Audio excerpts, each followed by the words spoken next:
Hello guys, welcome back to our YouTube channel lords Krishna classes Naresh sir. आज की class में हम क्लास 10th के very important theorem BPT basic proportional theorem या Thales theorem को prove करेंगे। ये हमारे चैप्टर 11 आरबीएससी या फिर सीबीएसई के अंदर चैप्टर 6 दोनों के लिए इम्पोर्टेंट थ्योरम है। देखिए,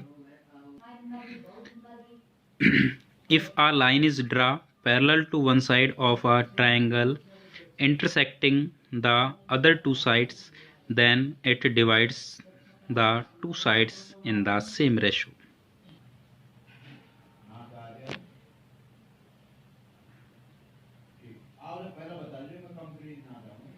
देखिए, ट्रायंगल एबीसी में, इस ट्रायंगल एबीसी में ये जो डी और ई है, ये पॉइंट्स हैं ए बी और ए सी के।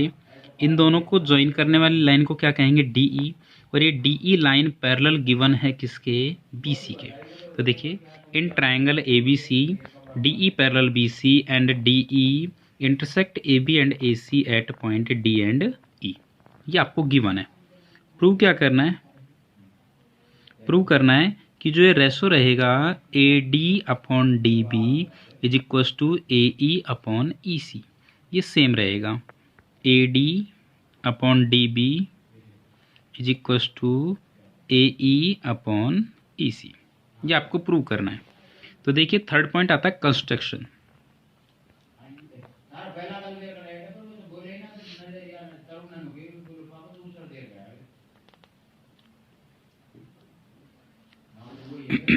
कंस्ट्रक्शन, देखिए, कंस्ट्रक्शन में हम क्या करेंगे कि join B E and C D, B E and C D को ज्वाइन करेंगे और draw D M perpendicular A E and E N perpendicular A D. तो देखिए, draw D M perpendicular A E and E N perpendicular A D, join C D and B. देखिए, इस be और CD को क्या किया है हमने? ज्वाइन किया है। तो सॉल्यूशन देखिए, बहुत इजी मेथड से समझेंगे हम इसे। थोड़ा सा प्रूव करने वाले को थोड़ा ध्यान में रखेंगे। A D upon D B is equal to A E upon E C. सबसे फर्स्ट हमें ए डी निकालना है। तो ए डी के लिए मैं एक डायग्राम बना रहा हूं। देखिए,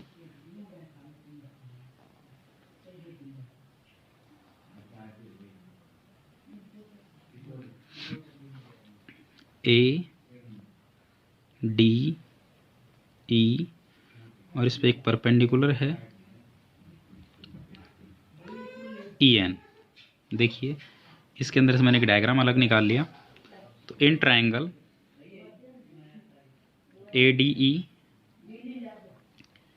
ई एन परपेंडिकुलर ए डी, तो area of A D E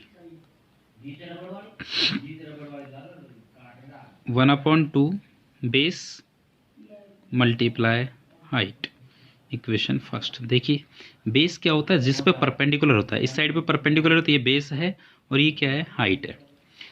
equation first, हमारे पास ए डी आ गया। ए डी के बाद क्या चाहिए? ए ई। तो ए ई के लिए भी मैं एक अलग ट्रायंगल बना रहा हूं।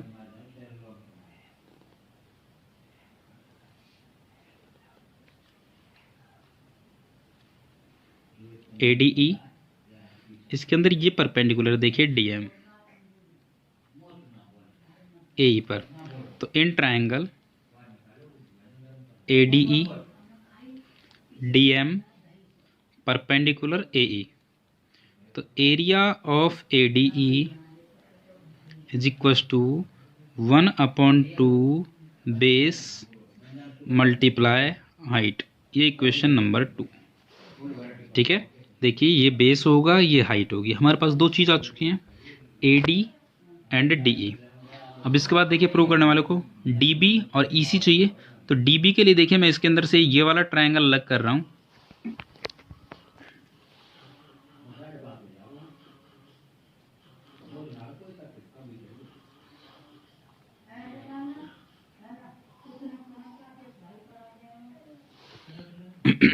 देखिए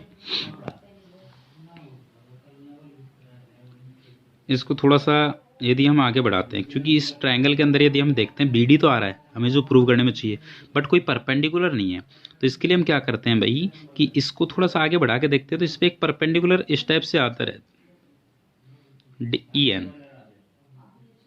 तो इन triangle B D E N, ये परपेंडिकुलर किस पर, बी डी पर। E N perpendicular B D. तो area of B D E is equal to 1/2 base multiply height. ये इक्वेशन नंबर 3। हमारे पास बी डी आ गया। अब इसके बाद क्या बच रहा है, ई सी। तो इस ट्रायंगल के अंदर ई सी ये वाली साइड है, तो ये वाला ट्रायंगल ले रहा हूँ। देखिए मैं अलग डायग्राम बना रहा हूँ इसका भी।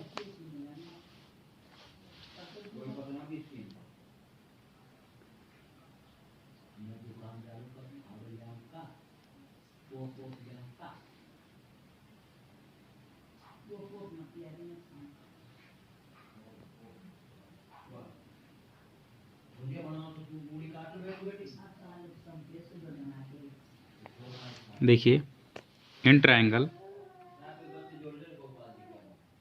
सी D E, D M perpendicular E C. तो area of C D E is equal to 1/2 base multiply height. ये इक्वेशन नंबर 4। ठीक है, ये चारों इक्वेशन आइए देखिए हमने इसके अकॉर्डिंग लिए है A D, A E, D B और ई सी। इसके अंदर देखा और उनसे रिलेटेड हमने ट्रायंगल लेकर इसको सॉल्व किया है। अब इसके बाद देखिए वो कह रहा है ए डी में डिवाइड कीजिए किसका, डी बी का। तो आपका ए डी कौन सी इक्वेशन में है, ए डी है इक्वेशन फर्स्ट में, डी बी किस में है, इक्वेशन थर्ड में। तो इक्वेशन फर्स्ट में डिवाइड कर दीजिए किसका, थर्ड का। तो देखिए equation first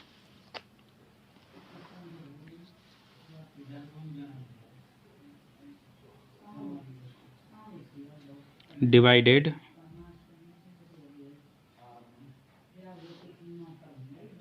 by equation third. तो देखिए ये इक्वेशन फर्स्ट है, ये इक्वेशन थर्ड है।